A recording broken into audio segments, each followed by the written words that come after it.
If you guys are looking for a fast, cheap and reliable coin service, check out ufifa.com in the description down below. If you're looking for coins, you can pick them up for around £7.50 per 100k if you use discount code KURT5 for 5% off. So check out the link down below and enjoy the video.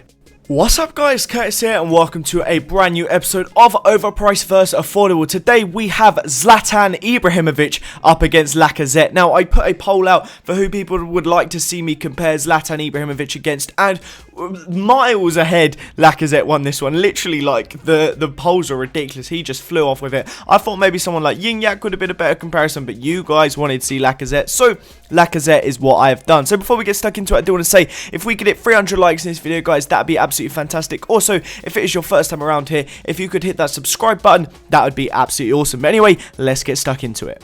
So, at the time of recording, Zlatan Ibrahimovic will cost you around 700,000 coins on the Xbox. I believe it's around 750 on the PS3, and Lacazette is around 1,500 on the Xbox and around 3,000 on the PS3. Obviously, these are likely to change as the time goes on, but that's the current price. In terms of their ratings, this seems to be similar over the last couple of episodes, but it just really did feel the way to me. I gave Zlatan Ibrahimovic the 5-star quality and 4-star value for money, Lacazette the 4-star quality and the 5-star value for money. Now, I have a lot to say about these two, and I'm going to start with Ibra because he's probably, I used him slightly more recently. I used Lacazette's, I've recorded Lacazette's clips on the Wednesday and Ibra's on the Thursday, but I used them in the same squad, so I felt like it's still a fair way to compare them. But yeah, Ibra was such a strange player for me. I felt like I was in a bit of an off period when I first started using him. The first 3 games I used him, I got draws all 3 times, and I was on like this ridiculous run. I was tweeting about it. I think I went 8 games drawing them in a row. 3 of them was with this team. It was really bizarre, but then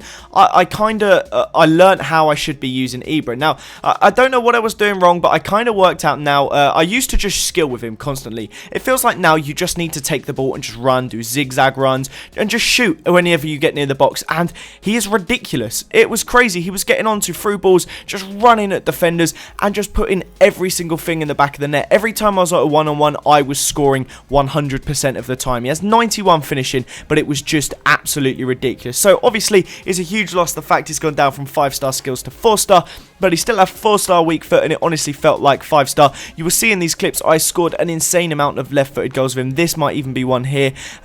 It was just crazy. Oh no, that was actually a right-footed one, but it was crazy how clinical his left foot was. I scored an absolutely amazing one shortly. Was so good. He just seemed absolutely perfect with his left foot. So he's got great work rates with medium attacking, low defensive. For me, that's like ideal for a striker. Obviously, 6'4". He's got 93 strength. His pace is a little bit lacking with 74 acceleration, 77 sprint speed, but I rarely found that to be an issue. And then obviously he's got the great ball control, and that was a left-footed finish there, not the one I was talking about. But yeah, 90 ball control, 88 dribbling, 91 finishing, 91 penalties, 93 shot power. So he has some amazing stats. Now, we'll transfer over to Lacazette, and he's quite similar. He has high attacking work rate, medium defensive. He's right-footed, obviously.